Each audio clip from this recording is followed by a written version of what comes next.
ప్రశ్న ఏ and B కలిపి రాష్ట్రంలో 2015 సంవత్సరం నుండి 10,808 గ్రామ పంచాయతీల్లో మహాత్మా గాంధీ జాతీయ గ్రామీణ ఉపాధి హామీ పథకం అనుగుణంగా గ్రామ పంచాయతీల్లో డంపింగ్ యార్డులను చెత్త నుండి సంపద సృష్టి కేంద్రాలుగా అభివృద్ధి చేయడం అయింది.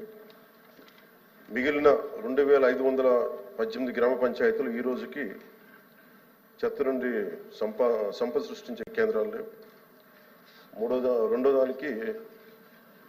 దానికి అవునండి.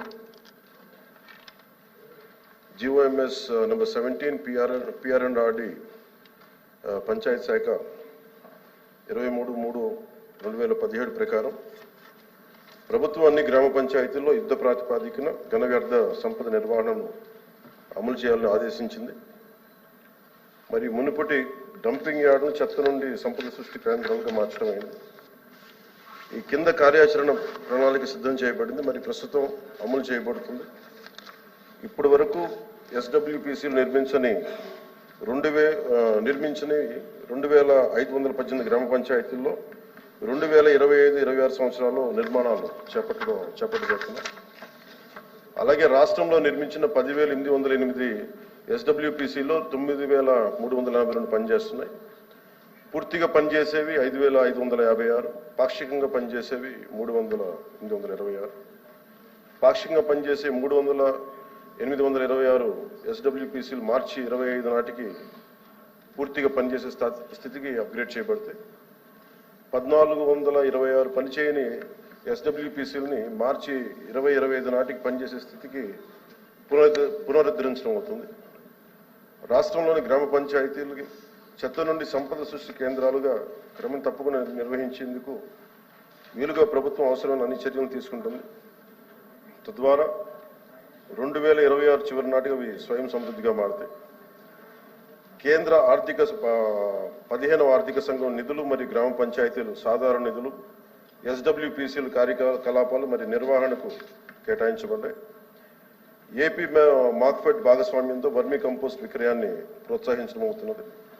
అలాగే PR1 యాప్ ద్వారా ఎస్డబ్ల్యూపీసీలు ప్రయోజనాత్మక స్థితి క్రమం తప్పకుండా పర్యవేక్షించబడుతుంది.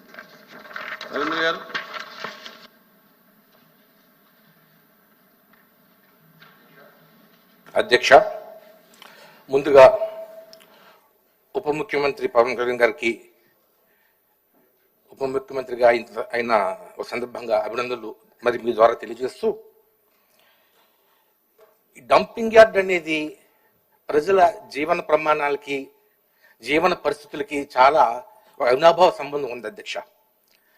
మనం పేదలు ఉండడానికి ఇల్లు కడుతున్నాం, హాస్పిటల్ కడుతున్నాం, స్కూల్ కడుతున్నాం, కానీ డంపింగ్ యార్డ్లకి స్థలం మనం కేటాయించట్లేదు అధ్యక్ష. టౌన్స్లో బాగానే ఉంటున్నాయి, గ్రామాల్లో ఉండట్లేదు అధ్యక్ష.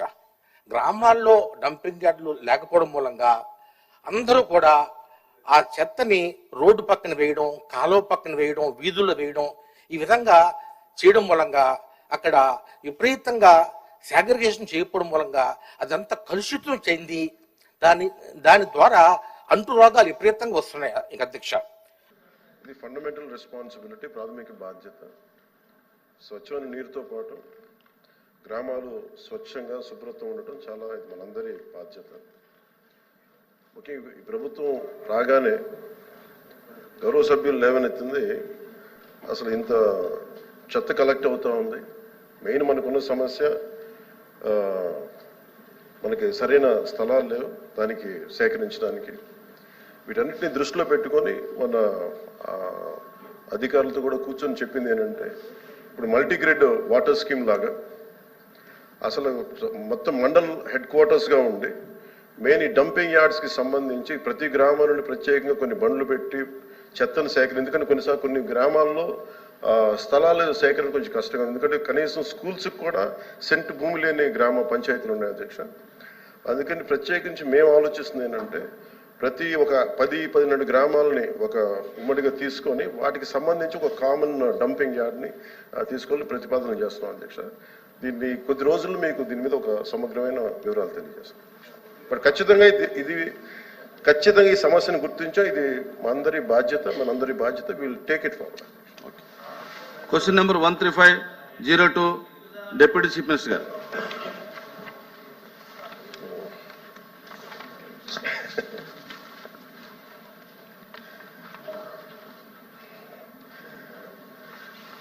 ఇది పంచాయతీ భవనాలు 2019-24 కాలంలో పంచాయతీ భవనాలు మరి ఇతర కార్యాలయాలకు రంగులు వేయడానికి సుమారు కొన్ని 4,800 కోట్లు ఖర్చు చేశారన్న విషయం వాస్తవమేనా?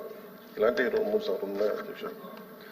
2019-24 పంచాయతీ భవనాలకు నేను ఇవ్వగలిగే క్లారిటీ దీనికి సంబంధించి అధ్యక్ష, 2019-24 పంచాయతీ భవనాలకు గ్రామ సచివాలయాలకు మాత్రమే రంగులు వేయడానికి 101.81 కోట్ల మొత్తాన్ని ఖర్చు చేయడం జరిగింది అధ్యక్ష.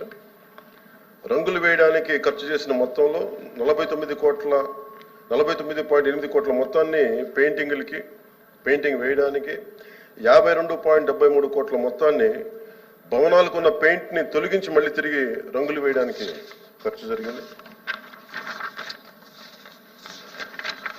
బి ప్రశ్నకి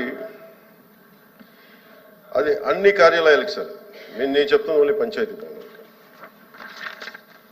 బి ప్రశ్నకి ఏమీ లేదండి. గ్రామ సచివాలయాల భవనాలకు ఉపయోగించే రంగు విధానాన్ని ప్రశ్నిస్తూ వివిధ పార్టీల్లో హైకోర్టులో రిట్ పిటిషన్లు దాఖలు చేయడం జరిగింది. అలాగే మూడో ప్రశ్నకి హైకోర్టు జారీ చేసిన ఆదేశాల ప్రకారం రంగులను తొలగించి కింద విధానంలో భవనాలకు తిరిగి రంగు వేయించవలసిందిగా ప్రభుత్వంలోని జిల్లా కలెక్టర్లు మరియు జిల్లా అధికారులను ఆదేశించడమైంది.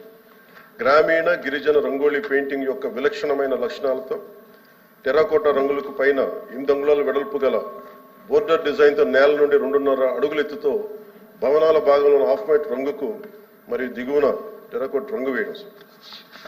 రామారావు.